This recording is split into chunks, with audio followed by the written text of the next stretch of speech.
2, 1, live. You're now watching two old farts making noises. Welcome to Canadian Art Today with your host, Paul Constable.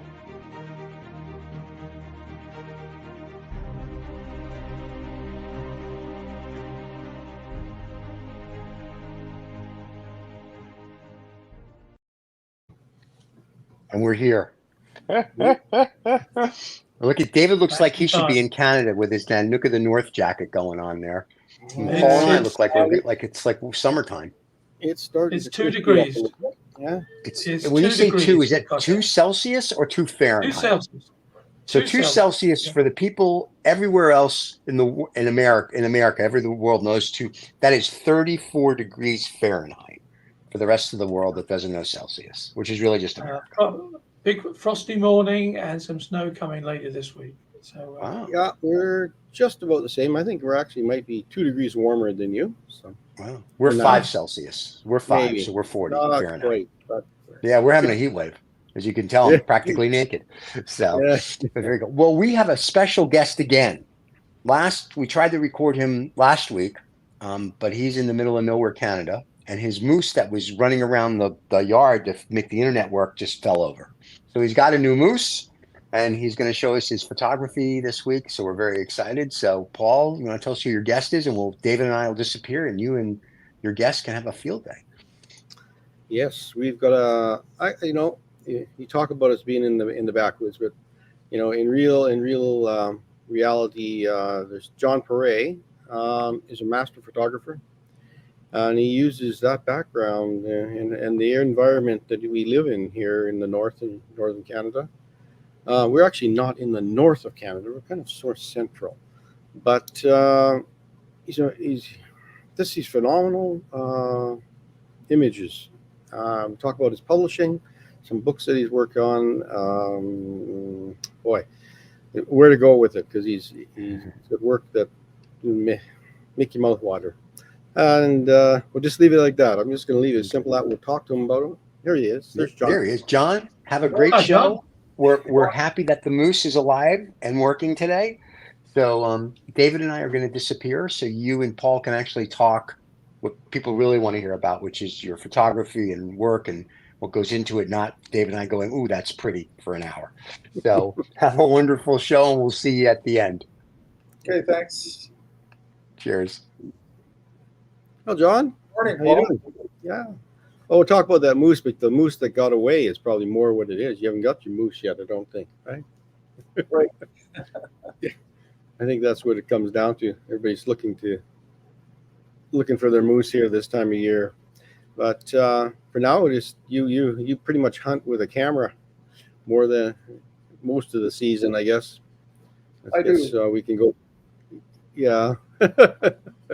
Yeah, I always have my camera ready to go, so it's packed up. If I drive out, I've got my camera usually. So you have a camera usually everywhere you go. You have a camera strapped to your side at some point. Well, it's in the truck or the vehicle, that's for sure. Yeah, it's sort of like having that gun on the back of your window. You always have it ready if you need it.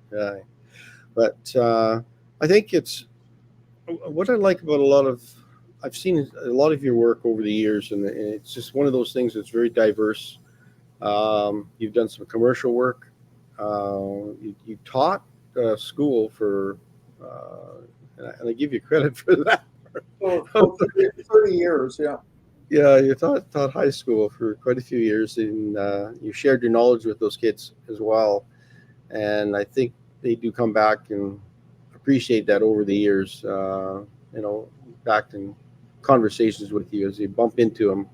But I think let's just go right in. Let's just go right in and start with your first shot here, and we'll just talk as we go through. I think there we go.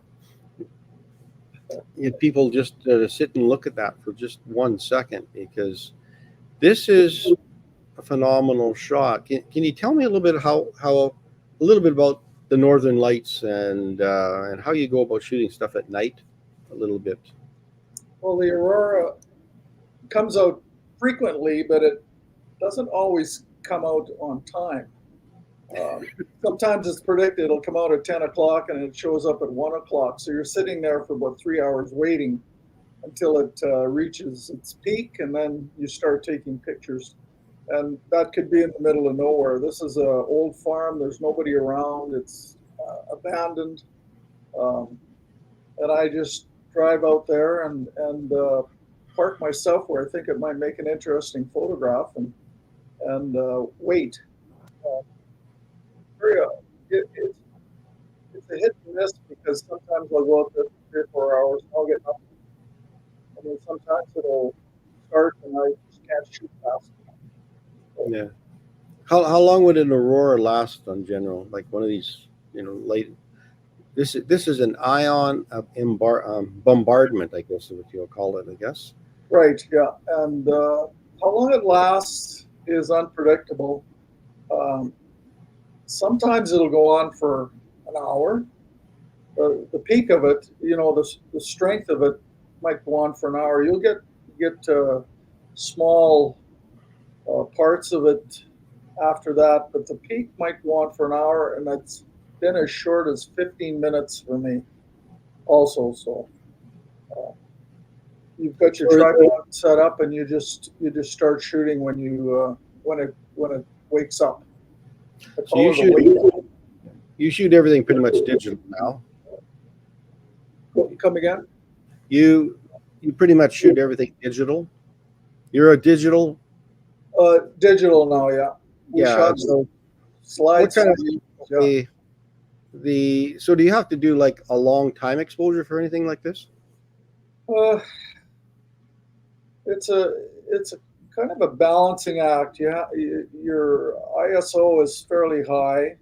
Your aperture is quite open, and the timing, you can't do it for too long, or you don't isolate the roar itself. It turns into a soft, mushy look to it. So it has to be within about 10 seconds that you expose it. And at its peak, it's probably bright enough that you could read a newspaper under it. That's how light it gets. Yeah. Okay. Yeah. Well, I've been under them as well. Not as brilliant as this at the cottage we have in the north there, but I don't. Mostly in August ones, we get them. I'm not up there in the wintertime, but they aren't. I've had a few, but they aren't quite as bright as that. Usually blocked out by mosquitoes. A lot of people are sleeping when this happens too. Yeah, they're quite late at night usually when you can see them. But they work the best usually when you're in an area without the city around you. No city lights. Ambient light is not a good thing for this. Although, in all fairness, people have taken the aurora right over the city here in Saskatoon. That's true. I've seen that. It's been spectacular. So it can work, but I don't like the ambient light. If I can get away from that, I usually try and do that. Yeah. No, it has a nice. It's like supernatural type of imagery. Like I sort of like it because it's like it's eerie. It's very mystic and eerie, and I know people come from all over the world to experience this, the Northern Lights as well, right? So they'll even go farther north to see them. Yeah, sometimes it happens. And Saskatoon is not really far north, but around PA it happens, and north of that it can be a little more consistent. But they've had Northern Lights as far south as Moose Jaw, which is quite a ways south, and they've been spectacular too. So it plays with you a bit in terms of where it's going to show up too. Right. Well, we'll go on here. Yeah, we'll look at some other stuff that you're working on. So I can tell by this shot that you're a lover of old vehicles. I mean, you love old trucks. You have a passion. You have a passion and a collection of them, I think, on your property. And I do. I have about 6. We have a small, what we call a ranch, and I have about 6 there. And this is not one of them. This is in a different location, but I just find them a part of Saskatchewan history, and like the aurora, I don't just take nature. I try to include maybe a little bit of the evidence of man in there, or some history to go with it. This one was an unusual. Snow usually drifts, and it's not. You don't see it collecting on the side of a vehicle like this, so it's an anomaly. But it just looks like sugar candy coated it, icing sugar. And it's just Yeah, and I spent about an hour here taking different pictures and wider angles, closer ups. yeah, is black and white. This not black and white, but is black and white any one of your favorites to do? Anything in black and white? I've done black and white. I don't know if it'd be one of my favorites. I prefer a little bit of color. This is just a little reduced color in terms of it, so it is leaning towards a little black and white, and that kind of brings out the contrast, that is here. But I do black and white. It's So interesting. when you're doing that, is that sorry?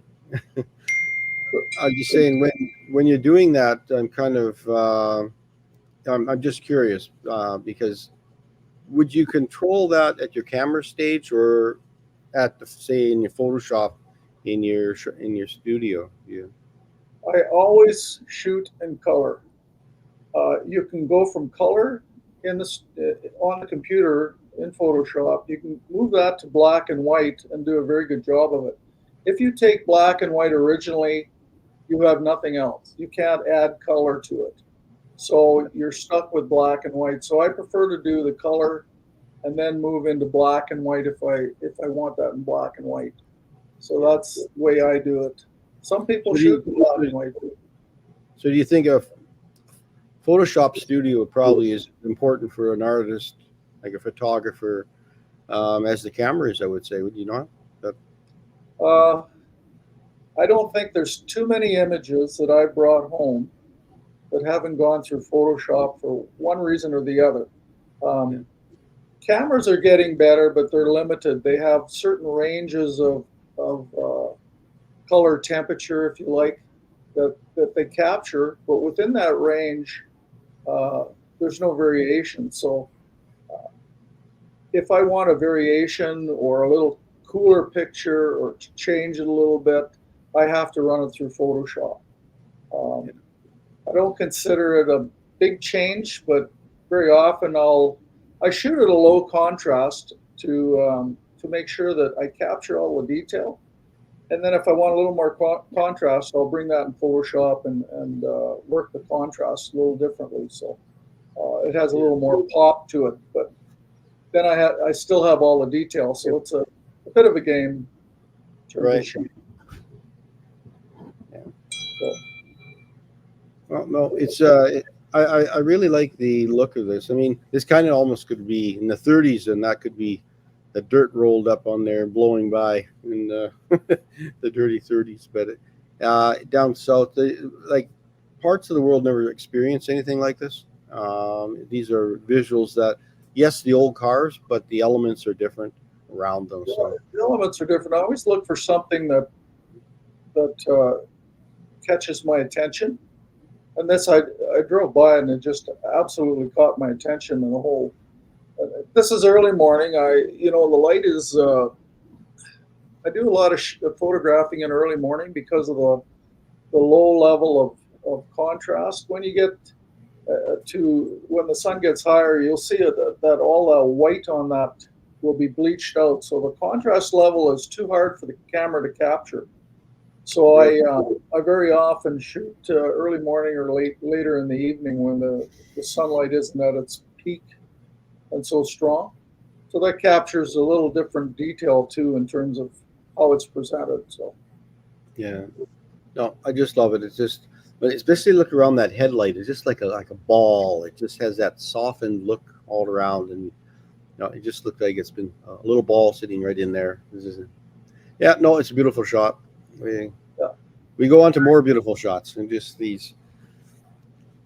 Yeah. Well, this is canola at its peak, probably sometime in July, early July, and it's coming back from on a back road. I very often take a back road, avoid a lot of the traffic because if I see something, I'll pull over very quickly and picture it. I don't want to cause an accident or anything. So this is on a back road, but of course, what catches your attention is the clouds and the churning of the sky, the different sky. We have beautiful blue sky, but I really love when the sky unfolds in terms of I don't know, clouds and structure and strength. Yeah. The weather does. Go ahead. The weather does roll up quickly on the prairies here, and you'll start at one spot and you'll just see this thing get bigger until bang. It changes very quickly, especially when there's a storm or something moving through. But this one, I could have stopped and just taken the canola field, but I have this quest for a little bit of subject in my work. So when I go along, I'm looking for old barn or maybe an old piece of equipment in the field or a tree, an anomaly sitting in the middle of the field, something that will give me a subject to relate to. And so very often that's what I look for when I'm driving. And this just happened to pop up. The canola has a nice rhythm to it all by itself, and the color is really bright. And with the sunlight, sometimes you almost have to squint because it's so bright. The yellow on it's very chromium. A lot of people who have never seen canola, Canada has turned into this yellow color pretty much, and it's crushed for oil. Yeah, so it's a very definitive color for July in late June, July in Saskatchewan and the prairies. Actually, they grow in canola all over the world now, but it's I love the relationship of clouds with those trees. They're almost the same. They got this rolling numble of trees sitting off to the right, and then the clouds are picking that up in the way they roll it. So in the composition, it kind of works really nicely together. Like they're not a stair. Like that's not a bunch of spruce trees all standing up straight, going in one direction. These are probably poplar trees and some willows and some bunch of a mixed forest, basically of stuff there. Yeah, we got some overgrown old homesteads. The trees just take off and they just grow. And like this old barn has probably been here for over 100 years, but whoever owns the property has chosen to leave it as a kind of an icon, historic icon. Yeah, for people to see as they go by. So a lot of these are not cultivated under yet. I'm hoping that they don't all get that way, but there's a quest for well, here we go. Yeah. We're moving along. We're just we've touched on this creative process, what you're doing a little bit. So the next couple, we're going to actually talk about the actual what you're doing here. So this was typically a regular shot of 3 bison, I guess that would be called. Right. Were these up near where your ranch is? No, these are actually northern Saskatchewan. They have some bison ranches, and they're usually fenced. I'm shooting actually through a page wire fence, but they didn't seem. You standing right next to them? I can't understand why you wouldn't. Didn't go in. Yeah, they chase you down pretty quick, these fellas. Yeah. can get pretty ornery. These ladies can get pretty ornery. Yeah. Yeah. The bison is very significant in Saskatchewan, and its significance is growing with the native people even more as we get more and more of them. But this particular image I've taken, and I've done some work on it to change the texture, the color. You can see in the background, this is winter, and you wouldn't normally have orange trees, but I brought out a different color in those trees just to give some relevance to the bison's fur. And so there's some continuity in terms of the color. And the blue and the orange, of course, are opposites. So I can create by playing with color. I've enhanced the texture. You can see on the texture of the fur is enhanced, and Yeah. it's a process I go through. It's not consistent. It's not a consistent thing. So each one is kind of individually. I look at it and see what I can do with it. I like to take it beyond the regular photograph. This would be a great photograph by itself, but I'm trying to do a little more artistic work with the photograph and move into an artistic mode. Yeah, it's very painterly. It's very painterly and almost like a drawing. Even the hair on the animal, you can see that it's got an undercut of value of shadow, which gives you almost that same kind of lines as the trees have got that enhanced edge on the edge of their branches, and it brings them out. And it does, and the colors do complement with the sky and a bit of the snow, and it's got a bit of a blue tinge to it. So, yeah. I did, when I talk about texture, color, contrast, all of these are artistic terms that I use in my photographs. I don't use the terms, but I work them into my photographs because I can see it. I have been trained to see these things and to eliminate some things and enhance and bring in others into the photograph in terms of the composition. So. Yeah. Well, this makes, I guess, this makes a unique photo in that no one else is really doing this photo like that as a photographer.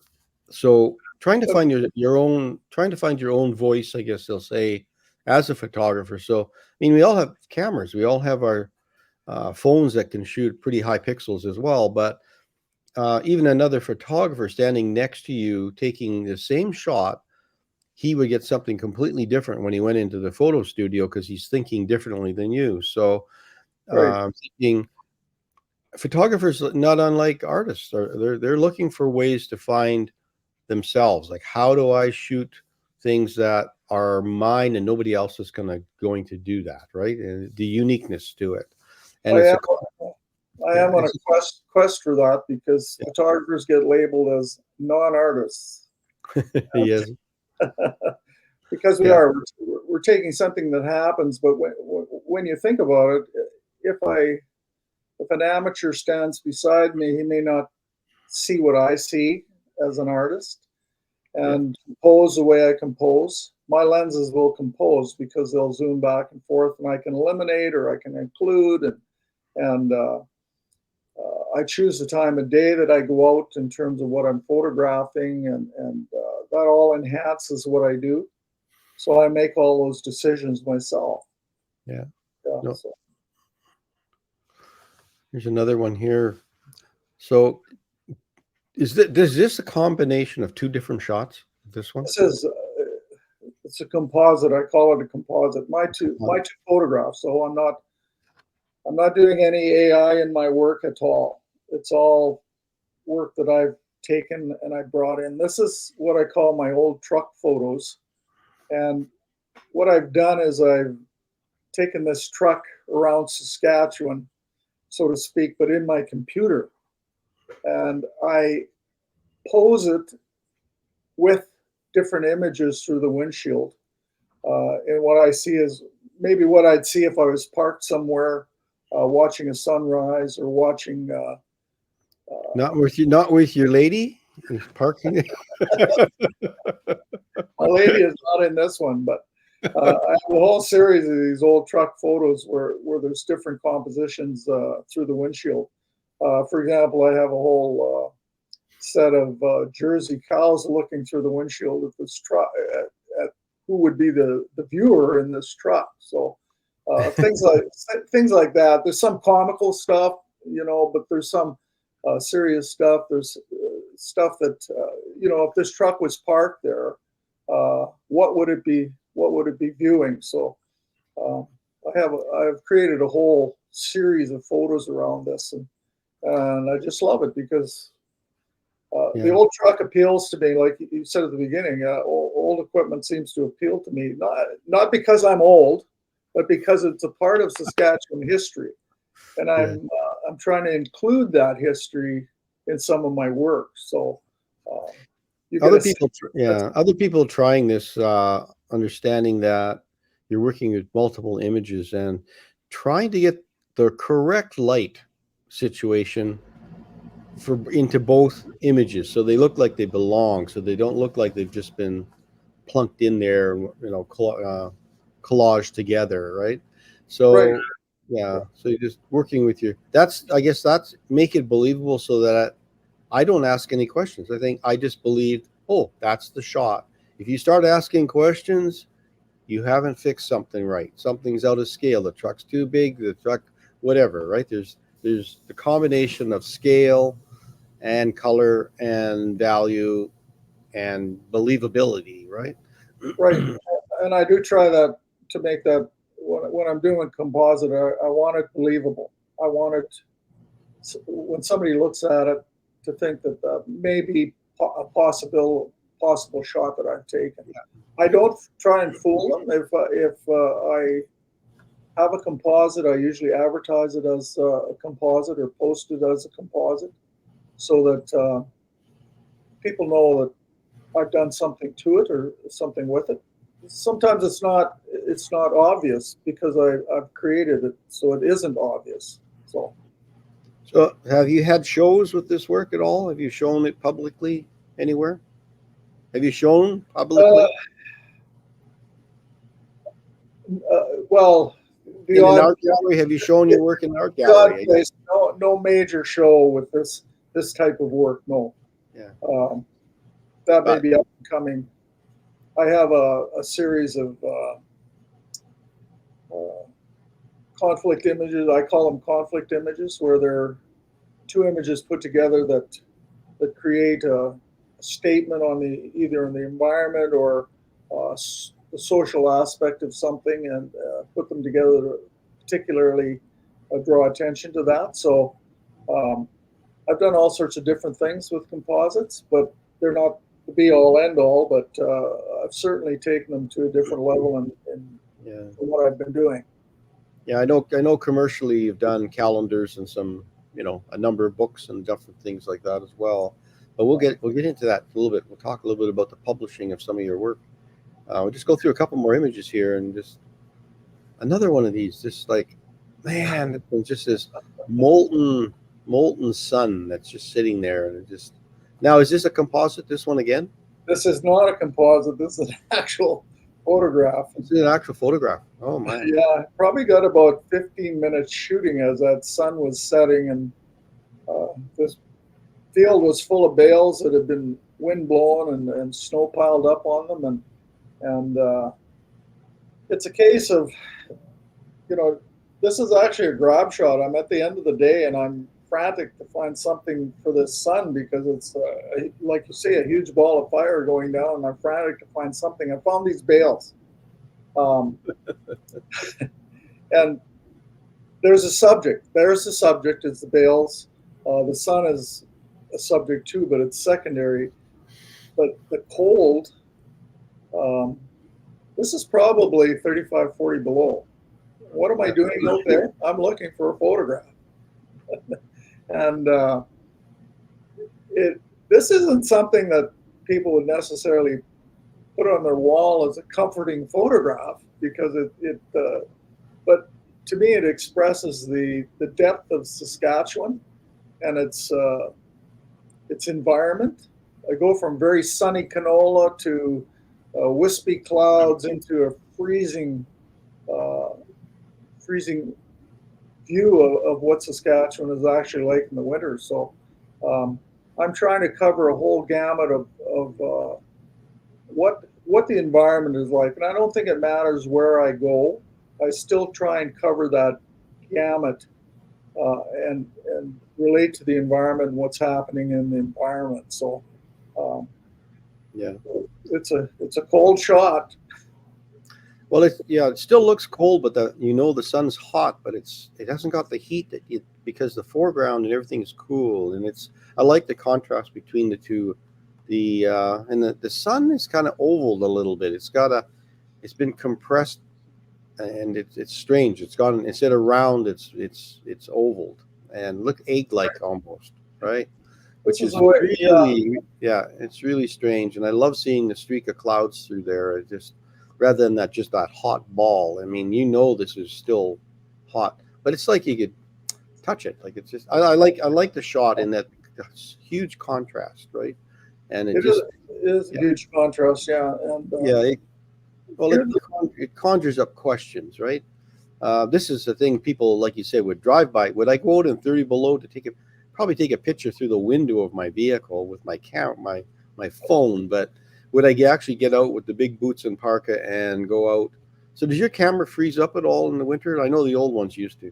When we were shooting slide film, it used to periodically freeze up. You'd have to keep it under your coat and warm it up as you went along and photographed. The digital doesn't seem to do that.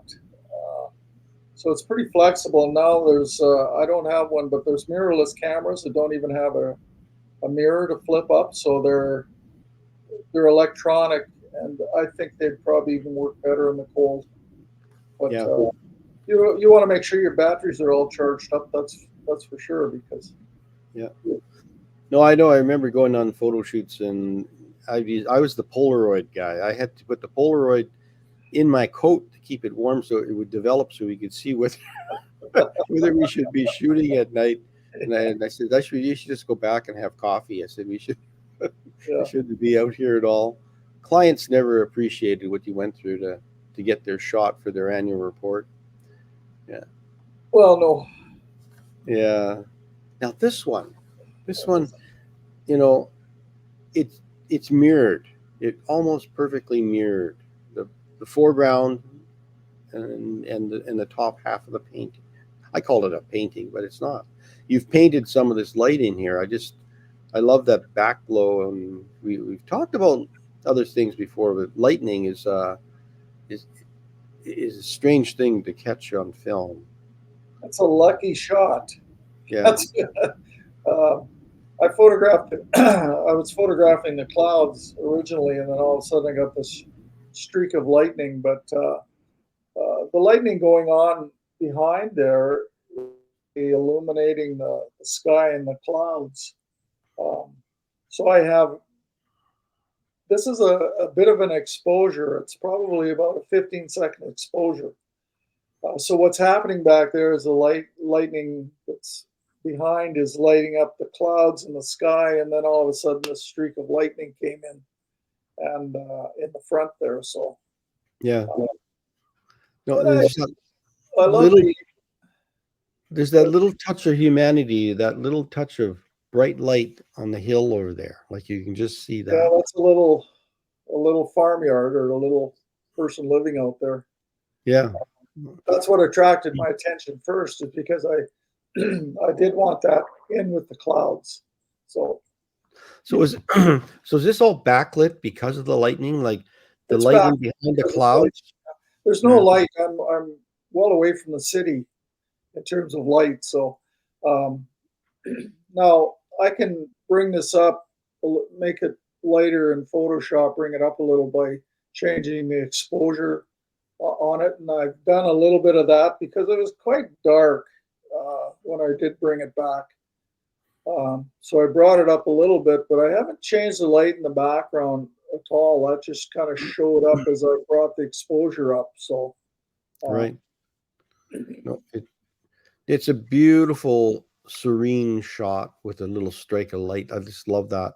And the The lightning looks a little like it's been drawn in, like it's a little, it's not fuzzied on the edges, but it's and you can see that little hole in the cloud, like that's where it comes from. It's just like, but it's kind of nice to stop an image like this, and you can actually look at that and study it as to how it's been developed, right? And but it's good timing. The lightning's not over to the right of the page. It's nicely designed. Like it helped you out. It went in the right spot. It leads your eye through the in and out of the page. You got these two circles of clouds that are just gorgeous. They focus your oval around that little island there, or sorry, not an island, tree bluff that's in on the other side. Yeah. It's part of my composing technique, and it doesn't always work, but I'm not a center guy where I put everything in the center and try and use it in the center. Thank you. I like to draw the eye in. This one kind of draws your eye in from the right to the left and pulls you around to that corner. So in that sense, it's a different composition from what I usually use, but I do like using the edges of the page, if you like, rather than the center. Yeah. So it includes a little more of the cloud too, but so people can see all this work on your website, correct? You've got hundreds and hundreds. I know you've got hundreds and hundreds of images on your site. I do not have everything on the website. No.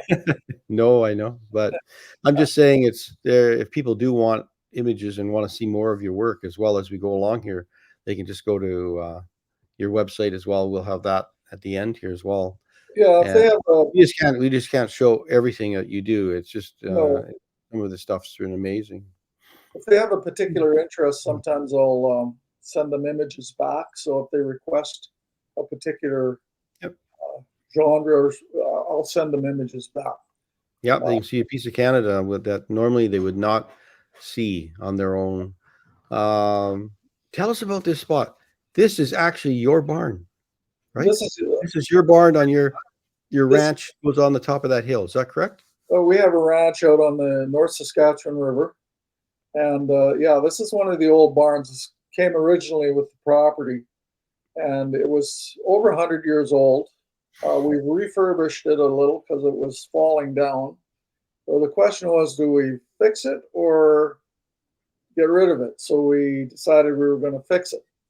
And it plays into some of my compositions that I photograph out there. I don't only photograph out there, but I do love the landscape. We collected that particular piece of property because of the view it has. The view is amazing. The view is amazing. It's an inspiring view. Yeah. And every season has a different look to it. So, and in terms of panoramas, now here's an interesting point. I call this a panorama. This is not just cropped. This is actually two photographs taken side by side and then stitched together in Photoshop. One of the reasons being I've taken up to an 8-shot panorama, and if you're looking straight ahead, you cannot see and isolate the peripheral of that photograph. So what I do is I take photographs going around and I take in that whole image. The eye is not capable of doing that. So and very often I take panoramas to show you the entire view, and then I put it together and then you can see the entire view. Yeah. So this that's one of the reasons that I do it. This is a very romantic shot. Like it's just idyllic, I guess I'll almost call it. You can just see a touch of the North Saskatchewan River in the right hand side over here, and you know that it's not about the river; it's a riverbank, right? And it's this valley, and it's really quite high up from the river. It's quite a drop down there. It is. We have quite a valley to it, and when I look at an image, I do feel a mood to it. I look at it and say, geez, this is a great photograph. And I don't really analyze that mood until I get back into the studio and take a look at it and decide, yeah, this is a great shot because it has that mood, the misty atmosphere. The sky is got a little texture to it. The foreground, the plants, everything, and that mood I try and create in that photograph and bring it all together. Sometimes I don't know I have it until I bring it back and look at it. Yeah, I I understand that. Yeah. Well, I think to get these shots, you have to get off the couch. You can't, when they're going to happen, you have to go and do it. You just, there's not a, it's like painting is one thing. You get out there and the weather changes, and if you're plein air painting, but as the camera, if you want to catch that, you have a great opportunity because you can have a finished piece if you got a little bit of luck with you and you get off the couch and you go out. And I like it that, I believe in a photographer. If the photographer actually bends over or crawls around on his knees and actually looks for subjects rather than just plunk it down and shoot it. And this is a beautiful shot. When I first saw this one, I went, "Oh my goodness, this would look great in someone's home, anybody's home." If they had one put on canvas or on metal or whatever they want to do. But it's a great. It could be anywhere though. This one could be Ontario as well. I mean, the valley it's in the fall, and it's a really a gorgeous. It's got a really nice rhythm to it. It has a rhythm. Yeah, you get those lines moving through the valley there, and then the occasional yellow trees, and right. That's what I saw. I mean, you can take a flat shot, but this has, like you say, it has a rhythm to it. Yeah. Kind of so there many animals go up and down your corridor here? We have moose, elk, deer. We've had cougars. We have wolves now going through. Coyotes, lots of coyotes. We have a prairie chicken lek. In the spring, you can photograph prairie chickens. There's everything here. Yeah, bears as well, I would imagine. We've had bears go through. Yep. Yeah. So it is the corridor. So it's lots going on there. No, it's well, Saskatchewan has very urban areas, and it has very rural, isolated areas, and you can have a combination of both within an hour out of each other. So.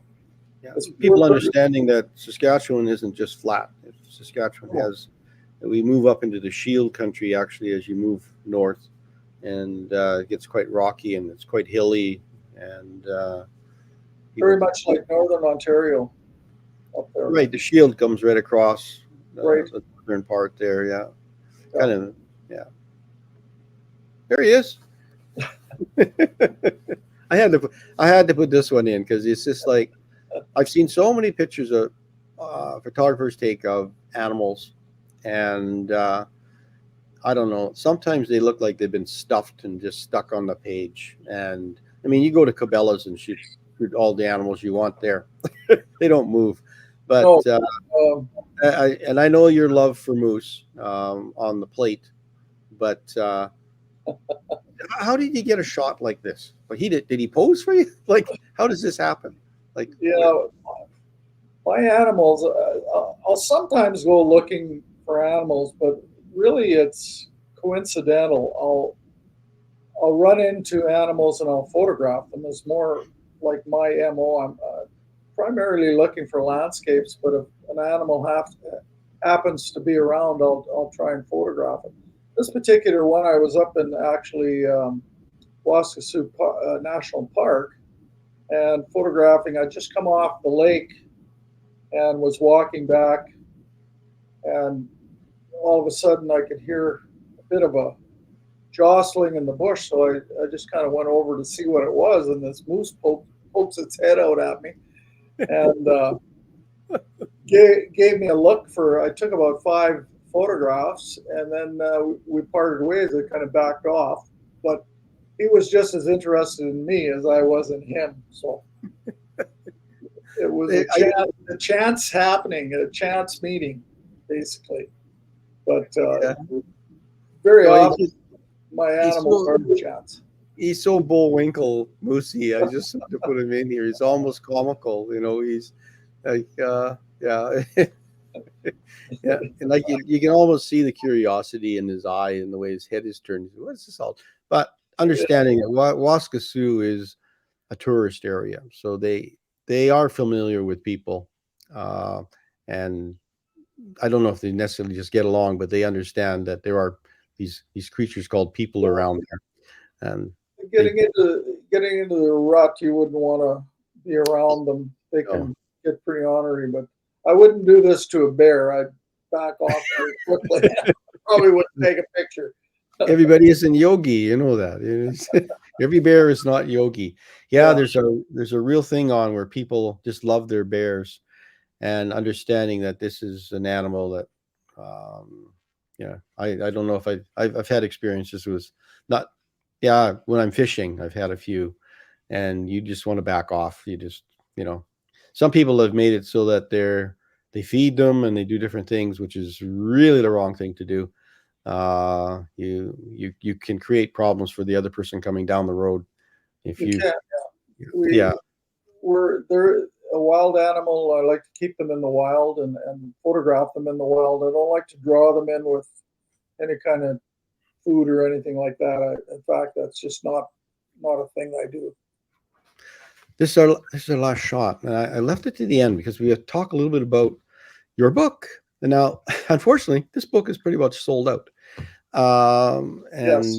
you're talking and thinking about possibly another book coming up, which would be amazing. This book is amazing. It's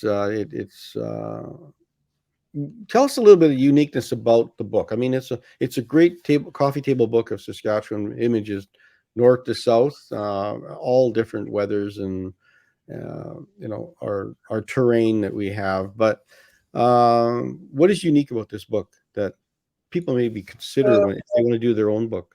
This is actually the second book published. The first one was Saskatchewan Insight, and it was all me, all my photographs. And I was comfortable with that, and it turned out pretty well. It sold out too, but this book was unique. And as you know, some other artists suggested that I include some other people in the book, get more of a variety of insight into Saskatchewan. And so I did that. I started out contacting some artists, some musicians, painters, sculptors, and asked them to write a section, the beginning of each section. I have about 14 sections. I did one, and there were 13 other artists that did a certain section. And it was phenomenal. I thought it'd take a year to get everybody on board. It took about a month. They were excited. I gave them a limit of maybe 2 to 250 words, and they stayed within that. But some of the insights are just phenomenal. We didn't post any of those of those things. So it's their perception of their Saskatchewan. Is that correct? Saskatchewan, yeah. Yeah. So, Well, I'm very fortunate. I have a signed copy of this book, but yes, you should have.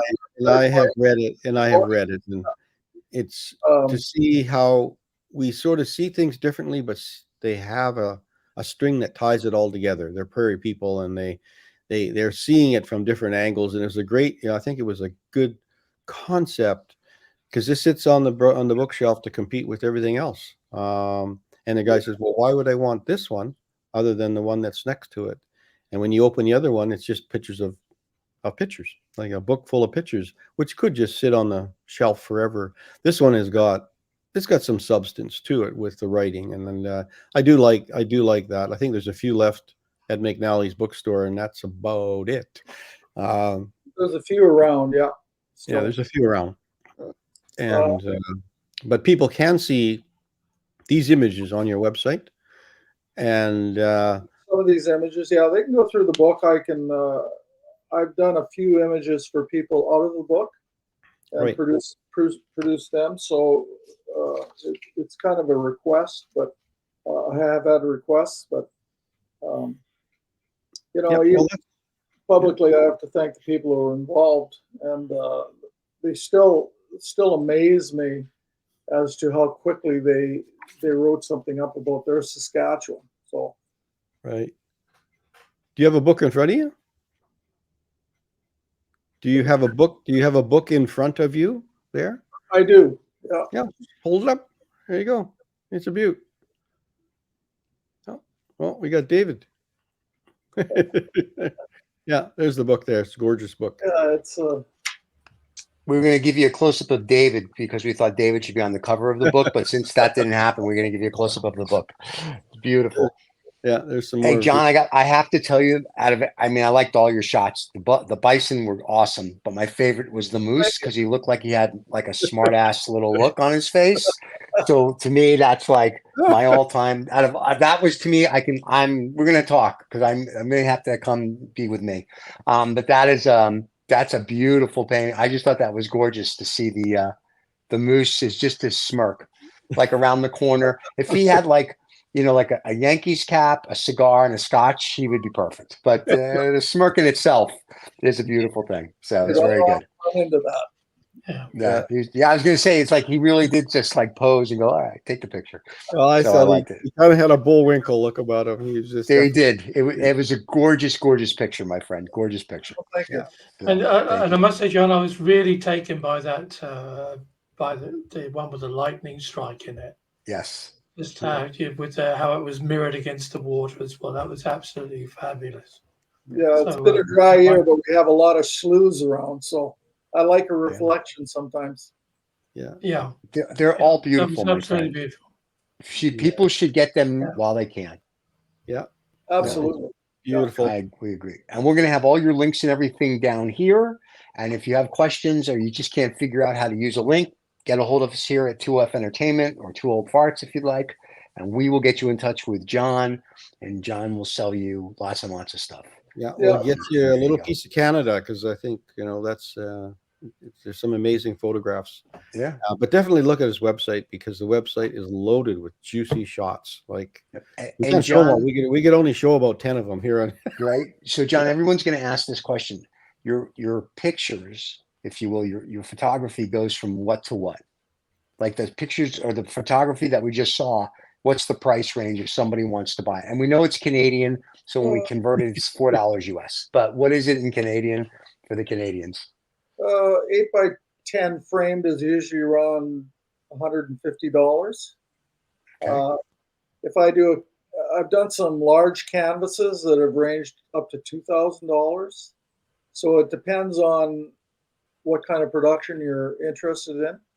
But I can usually give you something to suit your budget, if you like. And then when you do the photography, is it a one-off or do you run multiple copies? So if someone buys a picture of the lightning strike that David just mentioned, is that David's the only one with that lightning strike, or will other people have the lightning strike?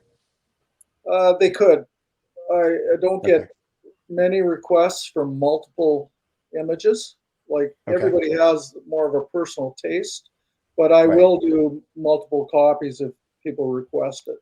I think he's but if done, not, I think he's done corporate things where they want to do gifting. So you would make like 20 for gifts for Christmas or for. But I'm saying if David's not a corporate, David's a David. No offense, he knows what I mean. So if David wants the lightning strike, is he the only one then will own the lightning strike and no one else will own it because he bought it? I've done that with a few images where they bought the rights out.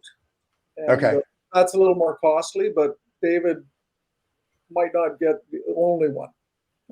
Okay, gotcha. But he'd get one of, and you sign it, and you do all nice for them. I do, yeah. Okay. Yeah, as long as it's a one-off, one of a certain run. That's I was busy doing other stuff, which is what normally happens on the shows. We're always listening as well, so it's not like we totally switched off. And all of a sudden, I just caught something in the corner of my eye, and I thought, oh wow, just a color palette, and I just wanted to be there. I wanted to be there when that happened. Yeah, and I think that's probably the biggest compliment I can give you. But thinking that you stole the moment I would have liked to have had myself. If you were There there you at 1 o'clock in the morning, you would have seen it. Yeah. Well, David, are you up at 1 o'clock in the morning? Yeah. Well, yeah, because at my age, you're up at 1 o'clock, 2 o'clock, 3 2 o'clock, o'clock. 3. Yes. Okay. Never mind.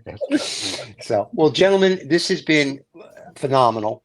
John, thank you once again. And for everybody that wants to get a hold of John, we'll have all his contact below. You can get a hold of Paul. I think Paul's auction and his paintings on his site is still going until the 10th, if I'm not mistaken. So you don't miss out on that. We'll give you that link, and we'll see everybody next Thursday. And we'll see what Paul brings to the table then. It's always exciting. And we're coming up to the end of the year, so it's a good time to buy gifts. So, Yep. Thank you. Good. thank you. It was a pleasure. Everybody have a wonderful day. Have a happy holiday. And if you're Jewish, happy Hanukkah, even though it's the beginning of Hanukkah. So enjoy your 8 days of candles. All right, kids, we're out of here. Don't forget to subscribe and like. Cheers. Okay. Bye-bye, everyone. Thanks, guys. Next week.